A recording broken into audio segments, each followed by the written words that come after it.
ಬುದ್ಧಿವಂತರು ಈಗಾಗಲೇ ಒಂದು ಸರಿ ಉಳಿಸ್ಕೊಂಬಂದಿದ್ದಾರೆ. ಸೋತ ತಕ್ಷಣ ಅವರೆಲ್ಲರೂ ಕೆಟ್ಟವ್ರಪ್ಪ ಅಂತ ಹೇಳೋಕ್ಕಾಗೋದಿಲ್ಲ, ಅವ್ರನ್ನದು ಅಸಾಧ್ಯ ಅಂತ ಹೇಳೋಕ್ಕಾಗೋದಿಲ್ಲ. ಸೋಲು ಮನುಷ್ಯನ ತಯಾರು ಮಾಡ್ತಿರ್ತದೆ. ಅವರು ಒಂದು ಸೋಲ ಒಬ್ಬ ವ್ಯಕ್ತಿಯನ್ನು ತಯಾರು ಮಾಡ್ತಿರ್ತದೆ, ಇಲ್ಲ ಹಾಳು ಮಾಡ್ತಿರ್ತದೆ. ಯಾವ ವ್ಯಕ್ತಿ ಪಾಸಿಟಿವ್ ಇರ್ತಾನೆ ಆ ವ್ಯಕ್ತಿ ಆ ಸೋಲಿಂದ ಕಲಿತಿರ್ತಾನೆ. ಏನಪ್ಪ ನಾನು ಎಲ್ಲಿ ತಪ್ಪಿದ್ದೀನಿ, ಏನು ಮಾಡಿದ್ದೀನಿ, ಏನು ಮಾಡಬೇಕಾಗಿತ್ತು ಅನ್ನೋದ್ರ ಬಗ್ಗೆ ಅಭ್ಯಾಸ ಮಾಡ್ತಾ ಇರ್ತಾನೆ. ಅದೇ ಕಾಲ ಕೆಲವೊಮ್ಮೆ ಸೋದ ಒಂದು ಇದಕ್ಕೆ ಚೇತನ್ ಶರ್ಮಾ ಅವ್ರು ನಿಮಗೆ ಗೊತ್ತದ. ಚೇತನ್ ಶರ್ಮಾ ಅವರು ನಮ್ಮ ಮಿಯಾನ್ದಾದ ಪಾಕಿಸ್ತಾನ ಮಿಯಾನ್ದಾದ ಲಾಸ್ಟ್ ಬಾಲ್ದಲ್ಲಿ 6 ರನ್ ಹೊಡಿಬೇಕಾಗಿತ್ತು, 5 ರನ್ ಹೊಡಿಬೇಕಾಗಿತ್ತು.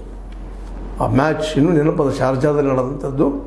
ಆ ಸಂದರ್ಭದಲ್ಲಿ ಮಿಯಾನ್ದಾದ ಆ ಬಾಲನ್ನು ಸಿಕ್ಸರ್ಗೆ ಎತ್ತಿಬಿಟ್ಟು ಅದು ಪಾಕಿಸ್ತಾನ ಇಡೀ ಕುಣಿದು ಕುಪ್ಪಳಿಸ್ತಾ ಹೋಯ್ತು. ಆದರೆ ಅವತ್ತು ಅತ್ಯಂತ ಏಕಾಂಗಿಯಾಗಿ ಕ್ರಿಕೆಟ್ನಿಂದ ಸನ್ಯಾಸತ್ವ ಹೋತು, ದೂರ ಸರೋದು ಪ್ರಸಂಗ ಚೇತನ್ ಶರ್ಮಾ ಅವ್ರಿಗೆ ಬಂದಿದ್ದು ಇವತ್ತು ನೆನಪಿಸ್ಬೇಕಾಗ್ಯದ. ಯಾಕಂತಂದ್ರೆ ಒಂದು ಸೋಲು ಮನುಷ್ಯನ ತನ್ನಂತ ವಿಮರ್ಶೆ ಮಾಡ್ಕೊಳ್ಳಿಕ್ಕೆ ಹಚ್ಚಿದ್ರೆ ಇನ್ನೊಂದು ಸೋಲು ನಾಶಕ್ಕೂ ಕಾರಣ ಆಗ್ತಿರ್ತದೆ ಅಂತ. ಕ್ರಿಕೆಟ್ ಜೀವನ ಅವರಿಂದ ದೂರ ಹೋಗಿಬಿಡ್ತು ಚೇತನ್ ಶರ್ಮಾರಿಂದ. ಅಂದರೆ ಈ ಸಂದರ್ಭದಲ್ಲಿ ಇವೆಲ್ಲ ಯಾಕೆ ನೆನಪಾಗ್ತಾ ಇರ್ತವಪ್ಪ ಅಂದ್ರೆ, ಶುಭ್ಮನ್ ಗಿಲ್ ಒಬ್ಬ, ಅದೇ ಪಂತನು ಒಬ್ಬರು ಹೋರಾಟಗಾರ, ಕ್ಯಾಪ್ಟನ್ರು. ಗಂಭೀರ್ ಅವರು ಅಷ್ಟೇ, ಗೌತಮ್ ಗಂಭೀರ್ ಸಾಕಷ್ಟು ಓಪನರ್ ಆಗಿ ನಮ್ಮ ಭಾರತ ತಂಡಕ್ಕೆ ಸೇವೆಯನ್ನು ಸಲ್ಲಿಸಿದರು.